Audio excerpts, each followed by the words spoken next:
إن الحمد لله نحمده ونستعينه ونستغفره ونعوذ بالله من شرور أنفسنا ومن سيئات أعمالنا من يهده الله فلا مضل له ومن يضلل فلا هادي له ونشهد أن لا إله إلا الله وحده لا شريك له ونشهد أن سيدنا ونبينا ومولانا محمدا عبده ورسوله أما بعد فأعوذ بالله من الشيطان الرجيم بسم الله الرحمن الرحيم تبارك الذي بيده الملك وهو على كل شيء قدير۔ بزرگان محترم، نوجوانان اسلام اور معزز خواتین، اللہ تعالیٰ نے ہم سب کو راہ ہدایت عطا فرمائی۔ اس سے بڑھ کر اللہ رب العزت کا کوئی احسان نہیں ہو سکتا کہ اس نے قرآن مجید عطا فرمایا، صراط مستقیم کی، سیدھے راستے کی سمجھ عطا فرمائی، اور زندگی کو، اس دنیا کو اور اخروی زندگی کو دیکھنے کا ایک الگ انداز عطا کیا۔ وہ انداز جو ہمیں اسلام سکھاتا ہے، ایمان سکھاتا ہے، قرآن سکھاتا ہے، اور اس میں بہت سی ایسی چیزیں ہیں کہ جو بظاہر ہماری عقل میں نہیں آتی اور ہم اپنی ان کو ظاہری آنکھوں سے نہیں دیکھ پاتے، لیکن ہم انہیں تسلیم کرتے ہیں۔ ہمارے پاس وہ مسلمہ اصولوں میں ہے کہ یہ چیزیں ہوتی ہیں۔ ان میں سے ایک چیز ہے اللہ رب العزت کی جانب سے اترنے والی، پائی جانے والی برکتیں اور اللہ کی خاص رحمتیں، جن کو ایک خاص وجود کے ساتھ کہ برکت کیا چیز ہے، جیسے مال ایک خاص فارم میں ہمیں نظر آ رہا ہے، اس طرح سے برکت ہمیں نظر نہیں آتی ہے کہ یہ کیا چیز ہے، لیکن ہمارا یہ ایمان ہے کہ اللہ تعالیٰ نے اپنے بابرکت نام کے ساتھ بھی برکت کا ذکر فرمایا، اور جا بجا اللہ تعالیٰ نے برکت کے الفاظ سے، یعنی تقریباً قرآن مجید میں 25 سے زیادہ مرتبہ برکت کا لفظ یا اس روٹ ورڈ سے آنے والے مختلف الفاظ آئے ہیں۔ تو برکتوں کا ذکر اس انداز سے کیا گیا، یا مختلف قوموں کے واقعات ذکر کیے گئے، انسانوں کے سلوک اور کرداروں کا ذکر کیا گیا،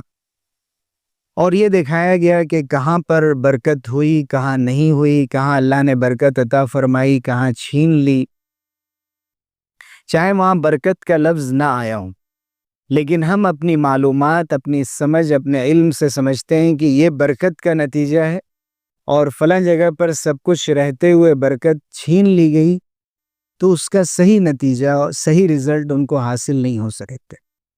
حالانکہ دنیا کے لوگ اگر دیکھتے تو یہ کہتے کہ اس شخص کو مستقبل میں آنے والے دنوں میں یہ فائدہ حاصل ہونے والا ہے،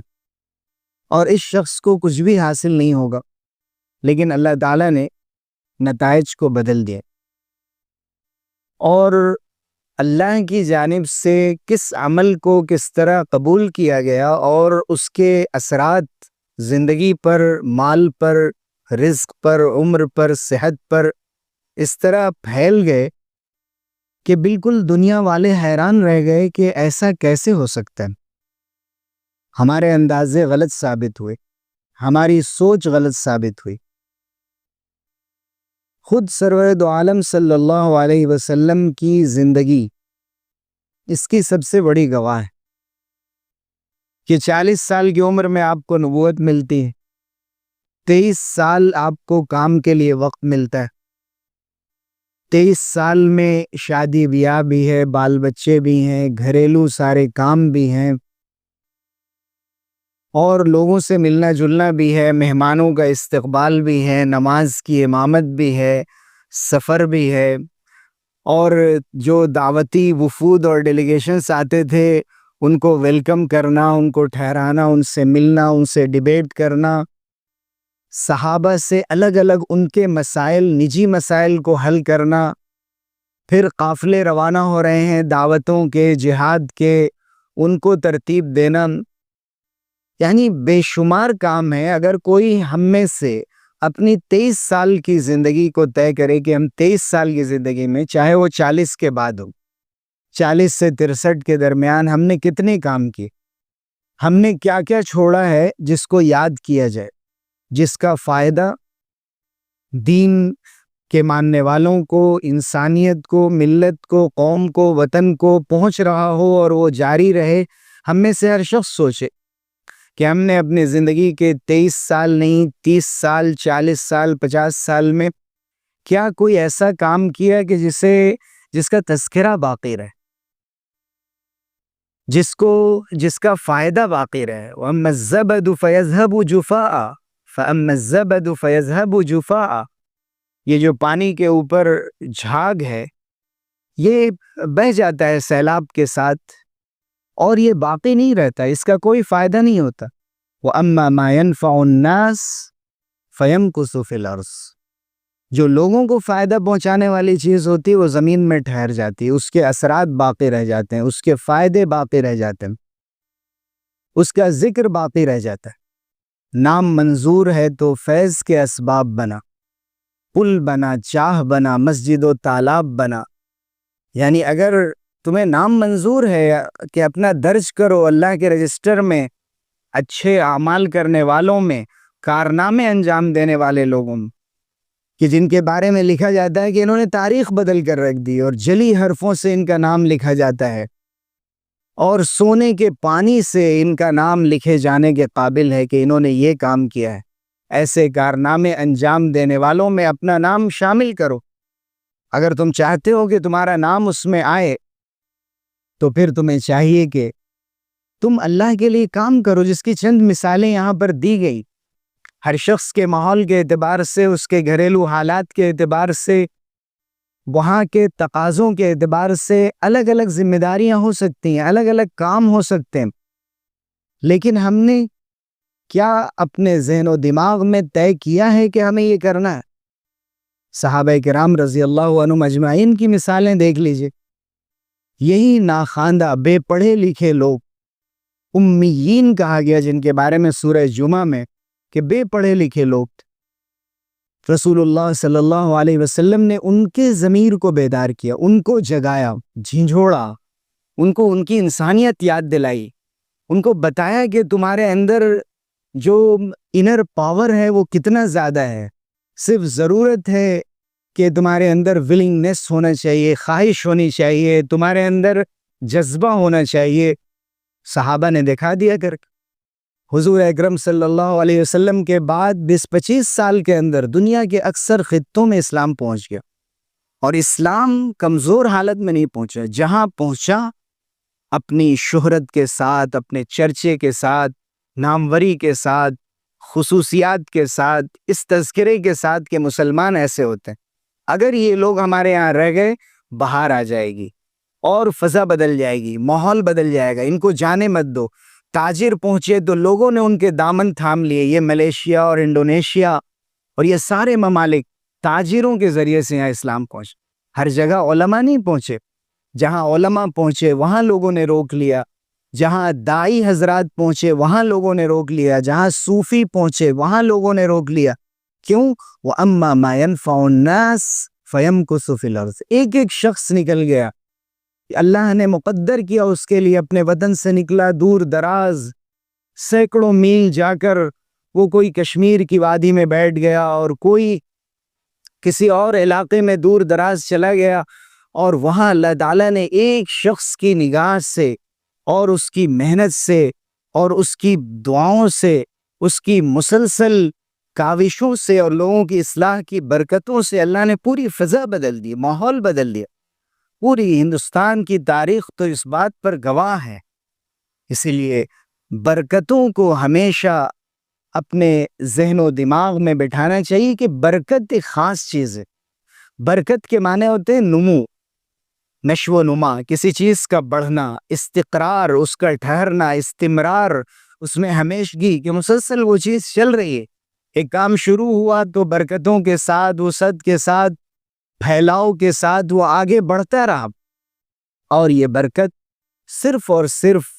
اللہ کی جانب سے ہوتی۔ اسی لیے اللہ رب العزت نے اپنے نام کے ساتھ برکتیں جوڑ دی ہیں۔ تبارک الذی بیدہ الملک، اللہ کی ذات بابرکت، یعنی کثر خیرہ، کثرت برکاتہ۔ اللہ تعالیٰ کا نام بابرکت ہے کہ جس کے ہاتھ میں، جس کے قبضہ قدرت میں حکومت، اور وہ ہر چیز پر قادر۔ تبارک الذی بیدہ نزل الفرقان، تبارک الذی نزل الفرقان علی عبادی، بابرکت ہے وہ ذات کہ جس نے فرقان اپنے بندے پر نازل کیا، قرآن مجید نازل کیا۔ کہیں فرمائیں گے فتبارک اللہ رب العالمین، کہیں فرمائیں گے فتبارک اللہ احسن الخالقین۔ برکت کو اللہ کے نام کے ساتھ جوڑ دیا گیا، تبارک اسم ربک ذی الجلال والاکرام۔ تو اللہ سے ہمیشہ برکتیں طلب کی جائیں۔ ہماری تاریخ اس بات پر گواہ ہے کہ مسلسل صحابہ کے بعد بھی مختلف دور میں علماء نے اپنی زندگی کو اللہ کے لیے وقف کر رکھا تھا۔ آپ حضرت امام شافعی رحمۃ اللہ علیہ کی مثال لیجئے، 7 سال کی عمر میں قرآن مجید حفظ کر لیتے ہیں مکمل، اور 10 سال کی عمر ہوتے ہوتے وہ موطا امام مالک، جو امام مالک کی حدیث کی بڑی کتاب ہے، اور امام مالک امام شافعی کے استاذ ہیں، 10 سال میں حدیث کی وہ کتاب بھی وہ زبانی یاد کر لیتے، یعنی پوری ترتیب کے ساتھ منظم انداز سے۔ ان کے گھر کے لوگ بھی ان کی تربیت کر رہے ہیں، وہ بھی محنت کر رہے ہیں، بچپن سے سوچا جا رہا ہے، انہوں نے اتنی کم عمری میں یہ کام کر لیا، اور پھر دن بدن آگے بڑھتے چلے گئے۔ آپ دیکھیں ہماری تاریخ میں ایسی ایسی مثالیں، ابن الجوزی کی دیکھیے، عبد الرحمن ابن الجوزی، انہوں نے اپنے انتقال کے وقت اپنے نواسے سے کہا کہ میں نے یہ 2000 جلدیں لکھ دی ہیں، یعنی اتنی کتابیں لکھی ہیں۔ کتابوں کی تعداد چاہے کم ہو، لیکن جو ایک ایک چھپنے کے لائق جو اجزاء بنتے تھے، اس کے والیومز بنتے تھے، انہوں نے کہا میں تقریباً 2000 تیار کر دیا ایسے والیومز۔ اور پھر انہوں نے یہ بتایا کہ میرے عمر کی برکت، جس کو کہتے ہیں وَأَمَّا بِنِعْمَةِ رَبِّكَ فَحَدِّثْ، کہ کبھی اپنے رب کی نعمتوں کو بیان کرو، تو وہ غلط نہیں ہے، غرور کے لیے، تکبر کے لیے نہیں، بلکہ شوق دلانے کے لیے۔ انہوں نے بتایا کہ میں نے یہ کام کیا، اور اس کے ساتھ ساتھ میں نے دعوت و اصلاح کی کوشش کی۔ میرے ہاتھ پر 1 لاکھ لوگوں نے توبہ کی غلط باتوں سے، کہ آج سے میں غلط طریقے پہ نہیں رہوں گا، نمازی بن جاؤں گا، میں نشہ چھوڑ دوں گا، کسی بھی غلط عادت سے، جوئے سے، شراب سے، سود سے، رشوت سے توبہ کیا 1 لاکھ لوگوں نے۔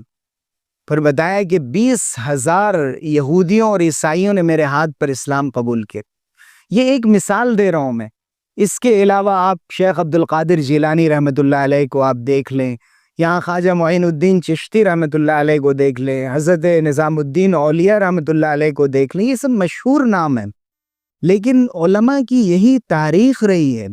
کہ انہوں نے اپنی زندگی کو وقف کیا اور اللہ نے برکتیں دی۔ امام ابن تیمیہ رحمۃ اللہ علیہ نے شادی نہیں کی تھی،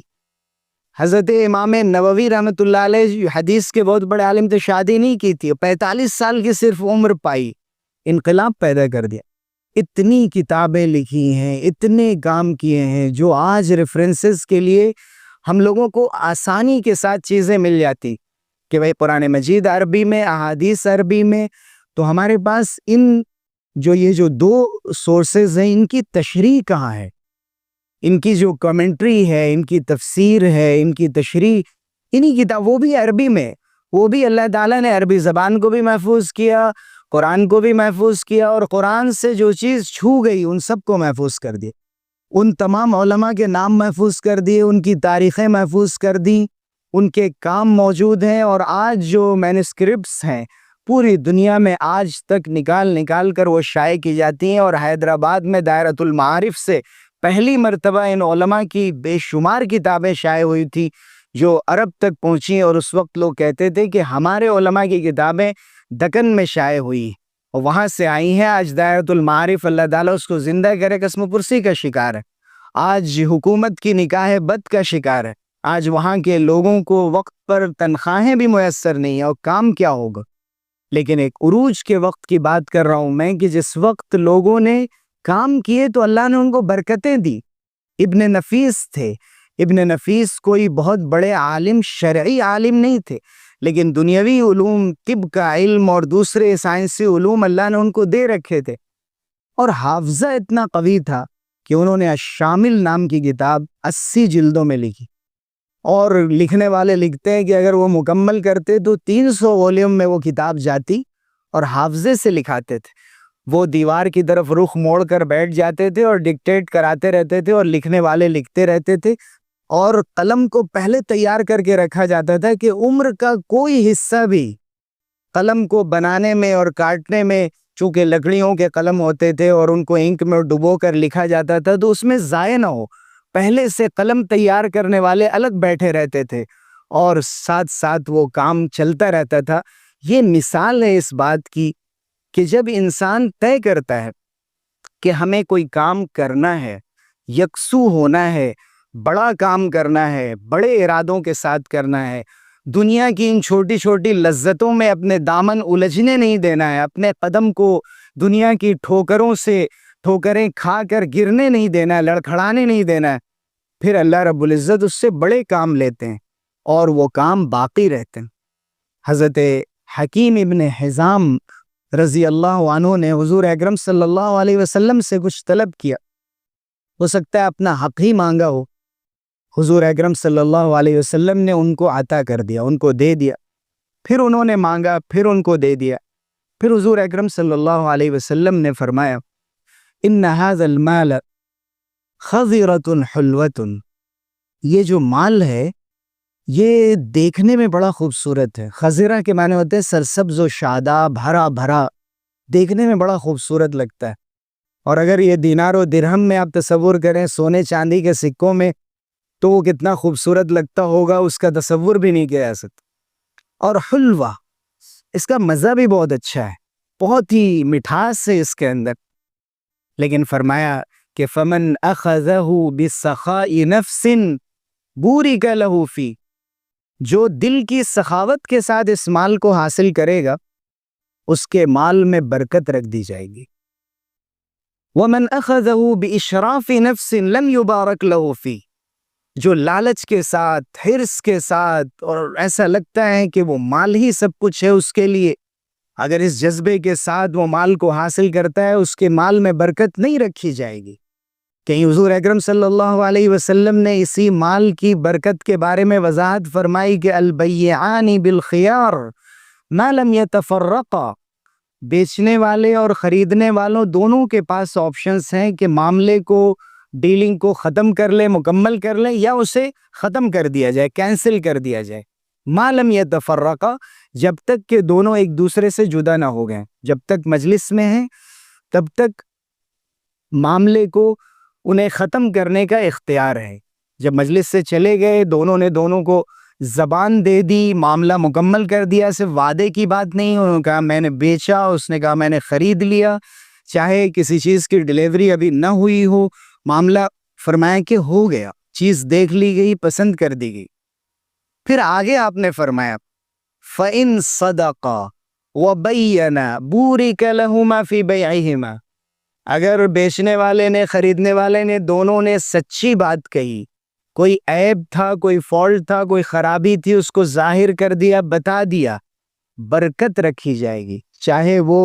کسی سامان کے اندر ہو یا جو قیمت ادا کی جا رہی اس کے اندر کوئی خرابی ہو، برکت دی جائے گی۔ وَإِن كَذَبَ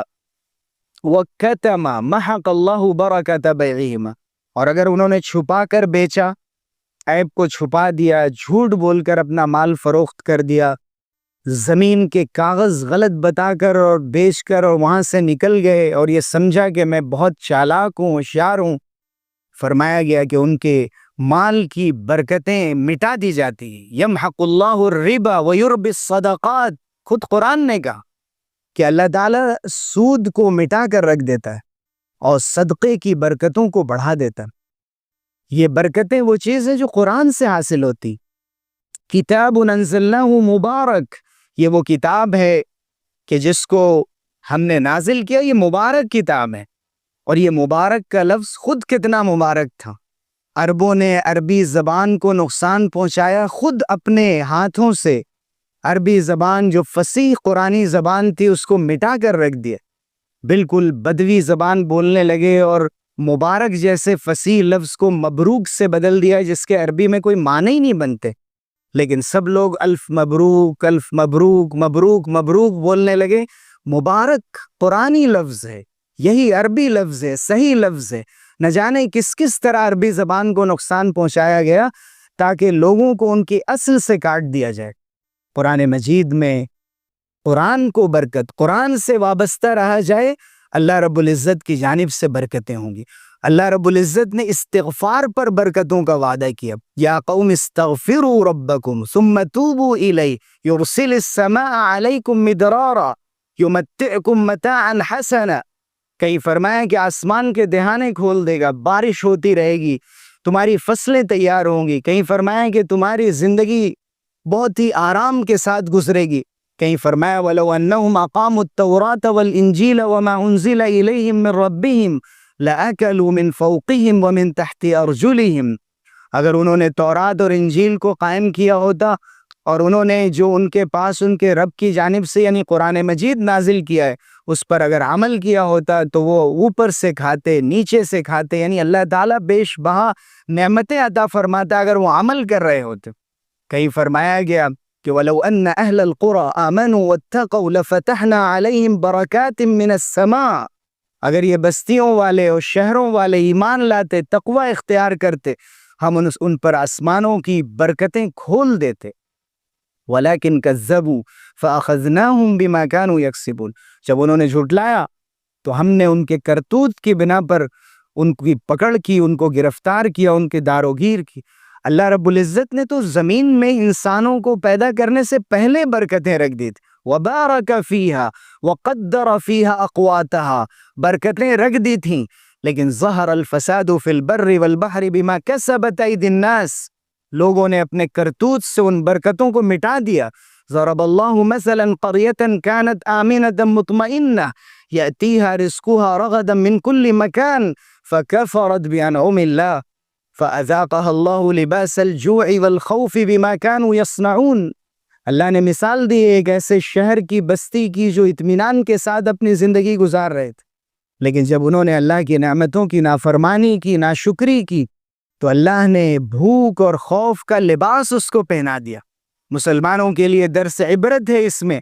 کہ اگر وہ قرآن مجید کو اپنی زندگی میں نافذ کرتے ہیں، عمل کرتے ہیں، اللہ کی جانب سے عبادت میں برکت ہوتی ہے، عبادت کی جو روح ہے وہ حاصل ہوتی ہے، علم کی برکتیں نصیب ہوتی ہیں، عمل میں برکتیں نصیب ہوتی ہیں، رزق میں برکتیں نصیب ہوتی ہیں، صحت میں، عمر میں۔ حضور اکرم صلی اللہ علیہ وسلم نے فرمایا کہ من احب ان يبسط له في رزقه وينسأ له في اثره فليصل رحمه، جو یہ چاہتا ہے کہ اس کے رزق میں برکت کی جائے، عام کر دیا جائے، اس کے رزق کو کشادہ کر دیا جائے اور اس کے عمل میں برکت کی جائے اور اس کو بڑھا دیا جائے، تو رشتہ داروں کے ساتھ اس نے سلوک کرے، ایک استغفار کے ساتھ، دعا کے ساتھ، توکل علی اللہ کے ساتھ۔ صلہ رحمی کو برکت کا ایک بڑا ذریعہ بتائیں گے کہ اگر صلہ رحمی کی گئی، رشتہ داروں کے ساتھ اچھا سلوک کیا گیا تو اللہ کی جانب سے برکتیں نازل ہوں گی۔ اور اس کے ساتھ ساتھ اللہ رب العزت نے یہ فرمایا کہ فَلْيَحْذَرِ الَّذِينَ يُخَالِفُونَ عَنْ أَمْرِهِ أَن تُصِيبَهُمْ فِتْنَةٌ أَوْ يُصِيبَهُمْ عَذَابٌ أَلِيمٌ، کہ ان لوگوں کو ڈرنا چاہیے جو اپنے رب کی مخالفت کرتے ہیں کہ کہیں اللہ کی جانب سے وہ کسی آزمائش میں مبتلا نہ کر دیے جائیں یا دردناک عذاب ان کو نہ پکڑے۔ اس لیے اللہ کی مخالفت، اللہ کی نافرمانی طرح طرح کی زندگی کی آزمائشوں سے ہمیں دوچار کر۔ ہم دیکھ رہے ہیں کہ پہلے ایک شخص کماتا تھا اور گھر میں درجنوں لوگ کھاتے تھے، آج درجنوں کماتے ہیں اور چند لوگوں کی کفالت نہیں ہو پاتی۔ نیتیں بدل گئیں، اللہ کے فیصلے بدل گئے۔ آپ نے سنا ہوگا کہ ایک بادشاہ نے جب دیکھا کہ اس انار میں کافی رس ہے اور پھل بہت اچھا ہے، اور باغ والے نے اس کو دیا، اور فوراً اس نے سوچا کہ میں اس کے اوپر اب ٹیکس لگاؤں گا۔ اب اس کے بعد پھر اس طرح کا پھل نہیں آیا جیسے پہلے آ رہا تھا۔ تو نیت بدل جاتی ہے تو اللہ کی جانب سے فیصلے بدل جاتے ہیں، برکتیں مٹا دی جاتی ہیں، ختم کر دی جاتی۔ برکت کا ایک راستہ بتایا گیا، خصوصاً مال میں برکت کا، کہ صبح سے آغاز کیا جائے، فجر سے آغاز کیا جائے۔ حضور اکرم صلی اللہ علیہ وسلم نے جہاں یہ دعا فرمائی کہ اللہم بارک لنا فی مدینتنا، اے اللہ ہمارے مدینے میں برکت دیجئے، وفی ثمارہا وفی مدہا وفی صاعہا، اے اللہ مدینے کے پھلوں میں برکت دیجئے اور اس کے مد اور صاع میں جس کے ذریعے سے وزن کیا جاتا تھا اور چیزوں کو ناپا جاتا تھا ان میں برکت دیجئے، برکت مع برکت، برکت کے ساتھ برکت عطا فرمائیے۔ تو اللہ نے مکے جیسی برکتیں مدینے میں بھی رکھ دی۔ ویسے حضور نے دعا فرمائی اللہم بارک لامتی فی بکورہا، اے اللہ میری امت کی صبحوں میں برکت عطا فرما۔ حضرت صخر بن وداع غامدی جو اس حدیث کے راوی ہیں وہ کہتے ہیں کہ حضور اکرم صلی اللہ علیہ وسلم لشکر روانہ کرنا ہوتا صبح میں روانہ کرتے، صبح میں بھیجتے۔ حضرت صخر نے یہ شروع کیا کہ وہ صبح صبح اپنی تجارت کا مال بھیجا کرتے تھے، فَأَسْرَى وَكَسُرَ مَالُهُ، وہ غنی ہو گئے، مالدار ہو گئے، اللہ تعالیٰ نے ان کے مال میں برکتیں عطا فرما دی۔ آج ہم اپنے لائف اسٹائل اور اپنے سونے اور جاگنے کے نظام پر غور کریں کہ ہم کب سوتے ہیں، کب اٹھتے ہیں، کب کاروبار شروع کرتے ہیں، کب غور و فکر کرتے ہیں، فجر کی نمازیں ہماری کہاں ہوتی ہیں۔ اللہ رب العزت نے اور اللہ کے رسول صلی اللہ علیہ وسلم نے برکتوں کے سلسلے میں تمام تر تفصیلات ذکر کر دی تھی۔ میں صرف حضرت حکیم ابن حزام رضی اللہ عنہ کا جو ذکر کر رہا تھا وہ مکمل کرتا ہوں اپنی بات، کہ حضور اکرم صلی اللہ علیہ وسلم نے جب ان سے فرمایا کہ دیکھو سخاوت کے ساتھ مال لوگے برکت ہوگی، لالچ کے ساتھ اس ڈر سے کہیں ختم نہ ہو جائے، کہیں کوئی لے نہ لے، دیکھ نہ لے، اور